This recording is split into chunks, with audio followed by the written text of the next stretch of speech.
저번에 말씀드렸다시피 탄핵소추 관련 조사 절차는 우리 헌법상 함부로 개시될 수가 없는 겁니다. 그렇기 때문에 본회의에서 의결을 통해서만 조사 절차를 개시할 수 있는 것이고요. 이게 정말로 조사가 필요하다라고 하면 민주당이 당론으로 발의해서 당당히 탄핵소추 요건을 맞춰서 과반수 의결을 하고 그에 따른 정치적 책임을 져야 되는 겁니다. 이런 식으로 청원서 2장짜리 청원서가 접수됐다라고 해서 중요 안건이라는 사유를 붙여서 청문회를 막 열 수는 없는 것입니다. 이렇게 탄핵 조사 절차가 함부로 개시될 수 있다고 한다 그러면 우리나라 국익은 물론이고 국민들께도 늘 민생을 다루지 않고 이런 식으로 계속해서 위법성이 명확하지 않은 사안에 대해서 일단 조사부터 해보자라고 한다 그러면 국정 운영이 제대로 될 수 없을 것이라고 생각합니다. 이게 지금 중요한 건이라고 하면서 지난번에 결국은 청문회를 열겠다고 했는데 그렇게 중요한 건이면 대체 토론을 왜 그렇게 제안하는 것입니까? 중요한 건일수록 대체 토론을 더 자세히 해야죠. 근데 국민의힘 의원들의 발언권은 최소한으로 아주 한두 명밖에 발언 못하도록 제한하면서 이렇게 중요한 건이라고 하면 국민 여러분께 설득력이 있겠습니까? 오늘 민주당 의원님들 발언 중에서 보면은 이게 방송법의 대통령이 위반해서 탄핵 사유가 된다는 말씀도 하셨습니다. 이거 지금 현재 민주당 의원님들 주장에 따르면은 청원서를 심사하기 위한 조사 절차라고 지금 말씀하시죠. 청원서에는 어디에도 방송법 관련된 내용이 없습니다. 그러니까 방송법을 언급해 가면서 이것도 위법이니 저것도 위법이니 민주당과 국민의힘에서 의견이 완전히 다른 사안에 가지고 탄핵 사유라고 운운하는 것 자체가 이것이 탄핵 절차를 우회하겠다는 의도가 드러나는 것이라고 생각합니다. 이렇게 청원서가 들어오면 사안만 중대하면 무조건 심사해야 한다고 한다면은 예를 들어서 법인카드 유용 의혹으로 이재명 대표의 국회의원 제명 청원이 만약에 들어와서 요건을 넘겼다라고 칩시다. 그러면은 그것도 중요한 건이기 때문에 심사합니까? 그거는 야당 대표는 의전서열도 굉장히 높고 중요한 위치에 계신 분이고 국정위에서 중요한 내용입니다. 발언을 자, 주진 의원님 잠깐 발언 중지해 주시고 타이머 꺼주세요. 박은정 의원님 의사진행 발언을 할 때도 발언이 끝난 다음에 하시고요. 계속 말씀드립니다. 의원이 발언하고 있을 때는 좀 참으세요. 끝날 때까지. 그리고 거기에 대해서 이견이 있으면 의사진행 발언을 신청해도 좋고 뭐 해도 좋습니다. 그래서 이거는 여야 불문하고 위원장으로서 분명히 말씀드리는데 끼어들기 하시는 분들 경고합니다. 142조 2항에 따라서 조치할 수 있습니다. 그러니까 발언할 땐 제발 좀 들어주세요. 주진 의원 발언해 주세요. 법인카드 유용 의혹으로 아까 이재명 대표 국회의원 제명 청원을 예시로 들었는데요. 증인과 관련된 대체 토론이 아닙니다. 아니, 제가 발언을 좀 하시게 하시오. 증인과 관련된 대체 박은정 의원님 그러니까 그 증언과 발언도 관련된 대체 끝나고 토론 내용이 하세요. 맞습니다. 끝나고 그게 왜 하세요. 아닙니까? 끝나고 하세요. 지금 6명, 네. 6명에 대한 증인에 대한 대체 토론이 아닙니다. 자, 그거 말씀하시죠. 위원장으로서 발언 중간에 제가 발언을 중지시킬 수도 있습니다. 위원장 재량으로. 여러분들은 그런 재량이 없어요. 그러니까 위원장이 할 테니까 알아서 할 테니까 좀 기다려 주시기 바랍니다. 자, 주진 의원 발언하세요. 제가 주진 의원 발언에 찬성해서 이렇게 하는 게 아니라 이거는 회의 진행상 이렇게 하는 겁니다. 그러니까 협조해 주세요. 자, 발언하세요. 네, 법인카드 유용 의혹으로 이재명 대표 국회의원 제명 청원이 들어왔을 때 다 따져보겠죠. 법인카드 유용에 관련된 증거가 얼마나 되는지 또 그 사유가 국회의원 제명 사유가 되는지 이런 등등을 다 따져볼 것입니다. 근데 이번 탄핵과 관련된 청원 관련해서는 그거를 하나도 따져보지 않은 상태에서 청문회부터 열겠다고 하는 겁니다. 보면 그 안건이 아까 법사위에 계류됐기 때문에 무조건 청원 대상이 된다는 식으로 말씀하셨는데 실제로는 법사위에 계류된 것은 청원 대상이 되는지 안 되는지를 여기서 따져보라는 것입니다.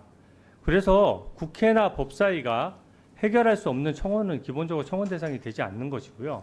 그렇기 때문에 아까 예시로 들었던 문재인 전 대통령에 대한 탄핵 청원에 대해서도 청원 대상이 안 됐기 때문에 소위 심사도 하지 않고 종결됐던 겁니다. 그리고 그 사유들을 보면은요. 지금 순직 해병대원 사건 현재 수사 중일 뿐만 아니라 박정훈 수사단장이 일주일 만에 1000쪽도 안 되는 조사 결과 가지고 8명 입건했는데 얼마 전에 1년여 만에 경찰 수사 결과가 나왔습니다. 근데 수사 결과가 완전히 박정훈 수사단장 결론하고 달랐죠. 국방부 장관이 박정훈 수사단장의 조사 결과를 신뢰하지 못하고 그걸 지적했다고 하더라도 그것이 바로 직권남용이라고 단정하기 어려운 겁니다.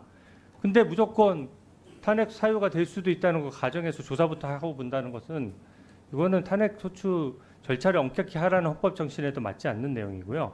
더더군다나 지금 증인으로 신청된 사람들 보면은 여기 버젓이 도이치모터스 주가 조작 사건이라고 나와 있지 않습니까?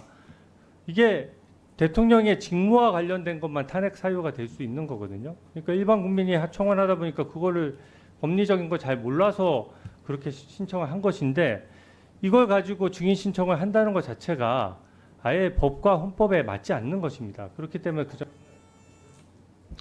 자, 주진우 의원 토론 내용 중에 또 위원장이 이 진행하는 부분에 대해서 또 말씀하셨기 때문에 다시 또 한 번 말씀드립니다. 저도 입이 아픕니다. 이미 이 청원은 청원으로 성립이 됐어요. 다시 한번 말씀드립니다. 재판을 간섭하는 내용, 국가 기밀, 국가를 모독하는 내용 이 세 가지는 청원이 성립 안 됩니다.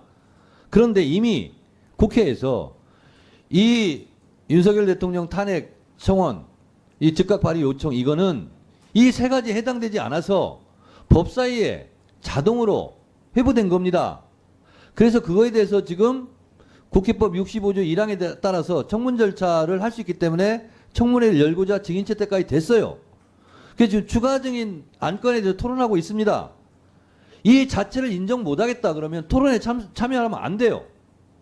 나는 원초적으로 이 청원은 청원이 아니다. 성립할 수 없다. 그래 나는 토론도 참여할 수 없다. 라고 해서 퇴장하셔야 되는 거야. 앉아서 토론하면서 이거는 성립할 수 없습니다. 자꾸 얘기하면 본인 말에 의해서 탄핵되는 거예요. 자기 모순이에요. 그래서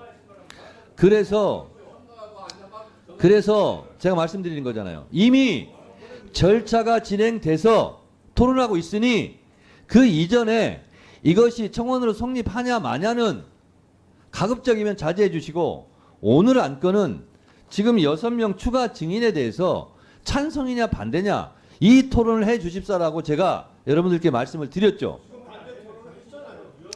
자, 그러니까 표현의 자유는 있지만 가급적 제가 이렇게 가급적 증인 정진석, 홍철호, 송창진, 이원석, 강은구, 이동혁 이 추가 증인 채택하는 것이 맞느냐 틀리냐 이 부분에 대해서 주로 토론해 주셨으면 좋겠다라고 제가 요청을 드렸잖아요. 아셨습니까? 자,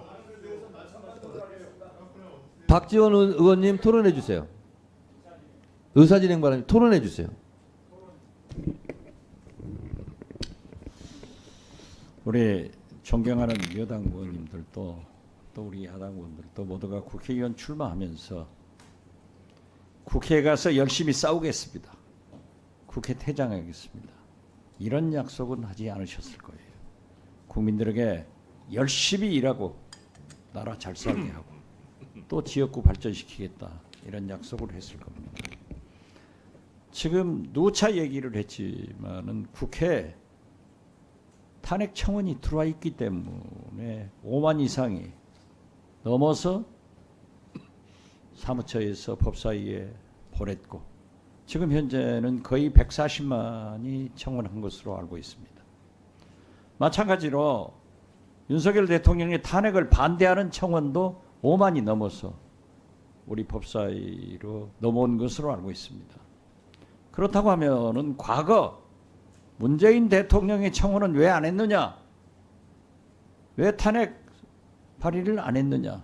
하는 것은 거듭 말씀드리지만은 이것은 청와대에 접수된 거고 또 국회에 접수됐다 하더라도 당시 국민의힘 전신 법사위원장이 해부하는 것을 지금 여기에서 당군 할아버지가 잘못한 것을 우리한테 따지면 어떻게 되는 거예요? 그래서 저는 말씀드립니다. 합법적으로 됐기 때문에 그 이상 말씀하는 것보다는 법사위에서 그 의견을 본회의에 낼 수 있기 때문에 법사위원으로서 할 일을 다 하자. 그래서 저는 제 토론을 마지막으로 토론을 종결하고 표결하는 것이 효과적인 국회 운영이다. 이렇게 말씀드립니다. 이상입니다.